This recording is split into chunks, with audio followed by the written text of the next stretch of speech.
नमस्कार, good morning और मैं हूं आपके साथ मनीषा पाटीदार और आप देख रहे हैं NS24x7। अब बुलेटिन की शुरुआत करेंगे मध्य प्रदेश की खबरों के साथ। सीहोर में विकास पर्व की तरह अब आपको बता दें कि वहां पर कार्यक्रम का आयोजन किया गया है जिसमें मुख्यमंत्री शिवराज सिंह चौहान शामिल हुए। सीएम शिवराज सिंह चौहान ने 81 करोड़ 84 लाख से ज्यादा के विकास कार्यों का भूमि पूजन किया और लोकार्पण किया। लोगों को संबोधित करने के दौरान सीएम शिवराज ने कांग्रेस पर तंज कसा। उन्होंने कहा कि आपको बता दें कि कांग्रेस पर तंज कसने के दौरान उनके द्वारा कहा गया है कि आपको कांग्रेस का और दिग्विजय सिंह का जमाना तो याद होगा, लेकिन अब समय बदल गया है। बीजेपी सरकार विकास कर रही है। प्रदेश भर में सड़कों का जाल बिछाना शुरू हो गया है।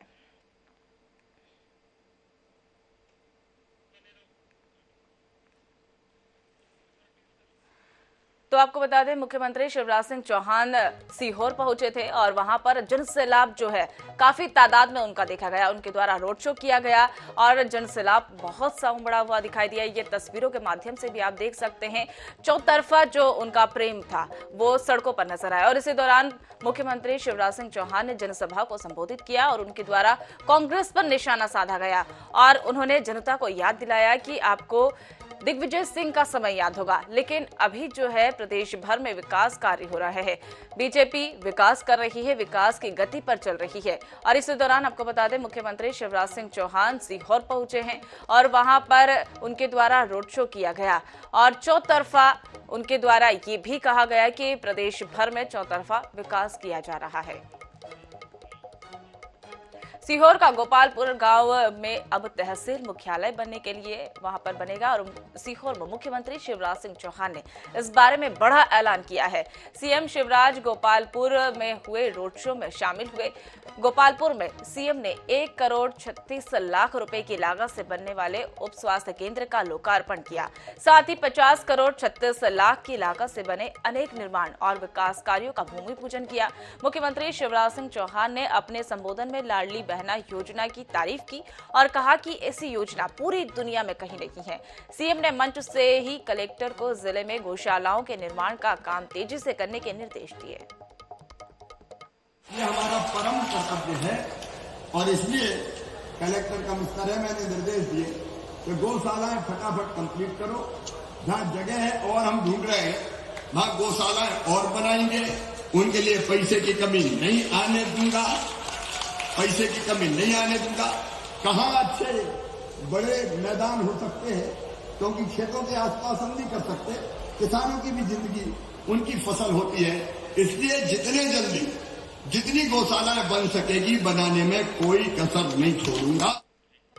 मध्य प्रदेश में विधानसभा चुनाव 2023 की तैयारियां अब जोर पकड़ने लगी है और इसी कड़ी में बीजेपी ने अपना चुनाव प्रबंधन समिति कार्यालय का शुभारंभ किया, जिस पर पूर्व मंत्री पीसी शर्मा ने निशाना साधते हुए कहा कि चाहे कितने भी कार्यालय खोला जाए, चाहे कितने भी केंद्रीय मंत्री मध्य प्रदेश में भेज दिए जाए, सरकार कांग्रेस की बनेगी। शर्मा ने कहा कि 1998 में नरेंद्र मोदी के पास मध्य प्रदेश में चुनाव प्रबंधन की जिम्मेदारी थी, तब भी वह चुनाव हारे थे। बीजेपी आपको बता दें कि लोकल कार्यकर्ताओं को पूछ नहीं रही है। मध्य प्रदेश में कमलनाथ की सरकार बनेगी और 174 से ज्यादा सीटें कांग्रेस की आएगी। लोकली पूरा सिस्टम कोलैप्स हो गया है बीजेपी का, तो इसलिए बाहर से आ रहे हैं मंत्री लोग। मतलब यहाँ छोटे कार्यकर्ताओं को तो पूछ नहीं रहे हैं बीजेपी के। ये अब दिल्ली से आके यहाँ ठीक करेंगे। इनको याद रखना चाहिए कि 98 में नरेंद्र मोदी जी थे प्रबंधक और यहाँ से उनको बीजेपी को हरवा के भिजवाया था और दिग्विजय सिंह जी दूसरी बार मुख्यमंत्री बन गए थे यहाँ पे। मैं कहता हूँ कि 114 नहीं 174 से ज़्यादा कांग्रेस के विधायक आएंगे और कमलनाथ जी के नेतृत्व में सरकार बनेगी। पूर्व मंत्री सज्जन सिंह वर्मा ने देवास सांसद महेंद्र सिंह सोलंकी और जिला पंचायत अध्यक्ष लीला अटारिया के पिता भेरूलाल अटारिया को 50 करोड़ की मानहानि का नोटिस भेजा है।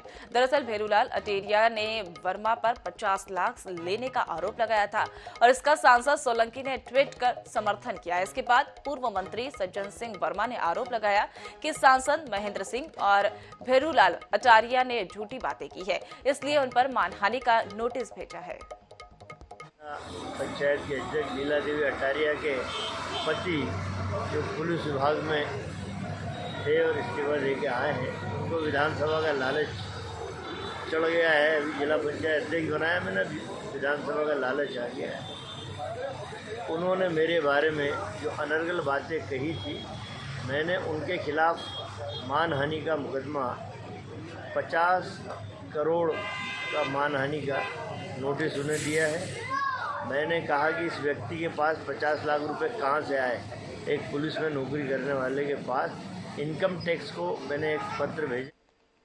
ग्वालियर चंबल संभाग में बीजेपी और कांग्रेस दोनों ही नेताओं के बीच जुबानी हमले तेज होते लगे हैं और वहीं बीजेपी नेता और सिंधिया समर्थक अशोक चौधरी ने गोविंद सिंह पर निशाना साधा। उन्होंने कहा कि गोविंद सिंह पर भ्रष्टाचार और बंदूक की राजनीति को बढ़ावा देने का आरोप लगाया गया। चौधरी ने कहा कि गोविंद सिंह ऐतिहासिक तथ्यों को तोड़ मरोड़ कर सिंधिया परिवार पर झूठे आरोप लगा रहे हैं। वह तत्काल अंचल की जनता से माफी मांगे, नहीं तो उनके खिलाफ कोर्ट में मामला दायर किया जाएगा। जो गलत की है, जो अपशब्द वो बोले हैं, जो आधारहीन बातें उन्होंने की है, उसका मैंने जवाब दिया है कि वो माफी मांगे। सिंधिया जी जैसे व्यक्तित्व पे उन्होंने जो कीचड़ उछालने का प्रयास किया है वो निहायत गलत है और वो इसके लिए माफी मांगे, अन्यथा उनके खिलाफ कार्रवाई करेंगे और जनता उसका।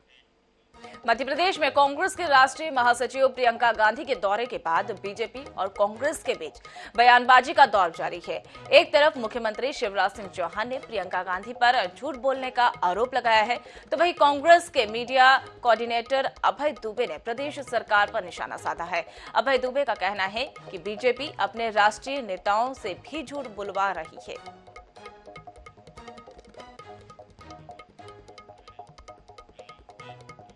मध्य प्रदेश में आरक्षण का मुद्दा गर्माता जा रहा है। विधानसभा चुनाव से पहले कई सामाजिक वर्ग आरक्षण की मांग कर रहे हैं। ओबीसी वर्ग के आरक्षण का मामला न्यायालय में लंबित है। इसको लेकर कांग्रेस सांसद विवेक तन्खा का कहना है कि आरक्षण का मामला न्यायालय में इसलिए चल रहा है क्योंकि बीजेपी सरकार ने कोई भी ठोस कदम नहीं उठाए हैं। आरक्षण के मामले में राजनीति नहीं होनी चाहिए क्योंकि 2.5 लाख से ज्यादा नियुक्तियां आरक्षण के कारण रुक गई है। वही आरक्षण के मामले में जितनी जल्दी सुलझा जाए और वही उतना ही ज्यादा अच्छा होगा। युवाओं को रोजगार और कर्मचारियों को पदोन्नति मिल सकेगी। ये जो आरक्षण का जो पूरा इतिहास है, कॉन्स्टिट्यूशन के अमेंडमेंट से लेकर अभी तक का, आज मैंने अपने स्पीच में क्रमवार बताया। जब ये मणिशंकर अय्यर कमेटी ये ड्राफ्ट कॉन्स्टिट्यूशन बना रही थी तब मैं उनकी मदद कर रहा था और ओबीसी का आरक्षण का हमने प्रोविजन उसमें डलवाया था। 1993 में जब मध्य प्रदेश में कॉन्स्टिट्यूशनल अमेंडमेंट के बेसिस पे पंचायती राज अधिनियम आया और नगर पालिका के अधिनियम में भी अमेंडमेंट्स आए, उसमें 27% रिजर्वेशन हम उस वक्त ले आए थे।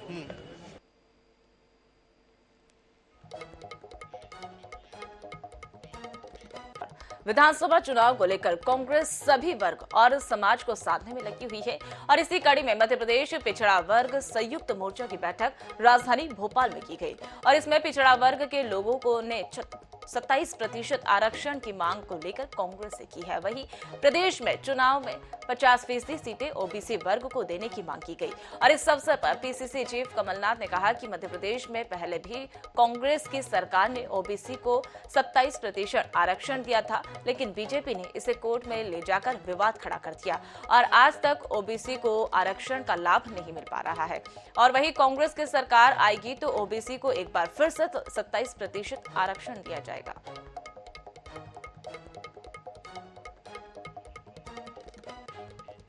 मध्य प्रदेश में शिक्षा विभाग स्कूलों के अपग्रेडेशन और विकास के लिए करोड़ों का बजट होने के बावजूद भी दावा किया जाता है, लेकिन स्कूलों की हालत सुधारने के लिए कोई ठोस पहल नहीं हो रही है। आपको हम ले चलते हैं आगर मालवा के पचोर गांव के स्कूल, जहां पर आपको प्रदेश के ग्रामीण इलाके में स्कूलों की हालत का अंदाजा लगाया जा सकेगा। आगर मालवा जिले में ऐसे ही कई जर्जर स्कूल हैं जो खुलेआम हादसों को न्योता दे रहे हैं, लेकिन अभी तक जवाबदारों का ध्यान इन स्कूलों की तरफ नहीं गया है। ये स्कूल जिले के पचौरा गांव का है, जहां स्कूल की बदहाली के कारण बच्चों को मंदिर के आंगन में बिठाकर पढ़ाई करवाई जा रही है। बारिश के बीच टपकती छत, जगह जगह से उखड़ा हुआ प्लास्टर ये दिखाने के लिए काफी है कि जर्जर स्कूल भवन की मरम्मत के लिए कोई ठोस पहल नहीं की गई है। मंदिर में पढ़ रहे हैं, हमारी स्कूल गिर रही है, इसलिए मंदिर में पढ़ रहे हैं। स्कूल की जर्जर हालत से बच्चों के माता पिता भी परेशान हैं। स्कूल में कहीं हादसा ना हो जाए, इस डर से पालक अपने बच्चों को स्कूल नहीं भेजते हैं। ग्रामीणों ने अधिकारियों से कई बार निवेदन भी किया, लेकिन समस्या का कोई समाधान नहीं निकल पाया है।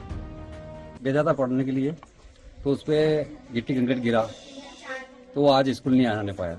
और मैंने सर के फोन लगाया, सर ये गिर छत तो कभी भी गिर सकता है, बारिश तो बहुत बाकी बची है, ऊपर भी पानी भर रहा हुआ है इसमें। तो मैंने सर से बोला, मैं सर कानून भर्ती कर दूं इसको, किसी दे दो मेरी। सर ने बोला कि आवेदन दो, आवेदन स्कूल उन्होंने भी बनाया, मैंने भी साइन किए उसमें।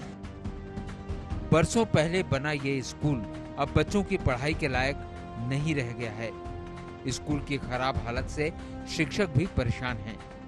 तो उसमें यह समस्या है कि तीनों कक्षों में छज्जा गिरता है, अंदर से जो प्लास्टर है वो गिर रहा है ना, और पानी हमेशा रोज टपकता ही रहता है। पानी के बारिश का मौसम होता है तो टपकता ही रहता है। जब 2-4-5 दिन अगर हो जाते हैं पानी के तो फिर सूखा जाता है, और छज्जे रोज ही गिर रहे हैं सर। हमारी स्कूल टूटी हुई है, उसमें पानी चूता है, और कभी कभी मम्मी पापा बोलते हैं बरस पानी आता है तो स्कूल मत जाओ। क्यों? क्योंकि हमारी स्कूल टूटी हुई है और उसमें से पानी चूता है, डर लगता है। इस मामले में जब जिला कलेक्टर से बात की गई तो उन्होंने कहा कि जिले के सभी जर्जर स्कूलों की जानकारी ली जाएगी और जल्द ही जर्जर भवनों की जगह वैकल्पिक व्यवस्था भी की जाएगी। इसमें हम लोगों ने एक रिपोर्ट मांगा है, जितने भी विद्यालय के जर्जर भवन है उसमें एडिशनल क्लासरूम बनाने के लिए या अन्य व्यवस्था से एडिशनल क्लासरूम बनाने की व्यवस्था हम लोग कर रहे हैं, तो वो शीघ्र ही कार्य प्रारंभ करेंगे इसमें। भोपाल और जिला मुख्यालय पर बैठकर ग्रामीण शिक्षा में बदलाव पर बात करने वाले अधिकारियों और शिक्षाविदों को एक बार पचौरा गांव के स्कूलों का दौरा जरूर करना चाहिए, ताकि जमीनी हकीकत का अंदाजा हो सके। स्कूलों के लिए कागजों पर बनी योजनाएं भी तभी सफल हो पाएंगी जब उसमें ऐसे स्कूल की बदहाली के लिए कुछ ठोस समाधान हो। Yogendra Makwana, INH news, Agar Malwa. तो फिलहाल रुक रहे हैं एक छोटे से ब्रेक के लिए। ब्रेक के बाद फौरन हाजिर होते हैं।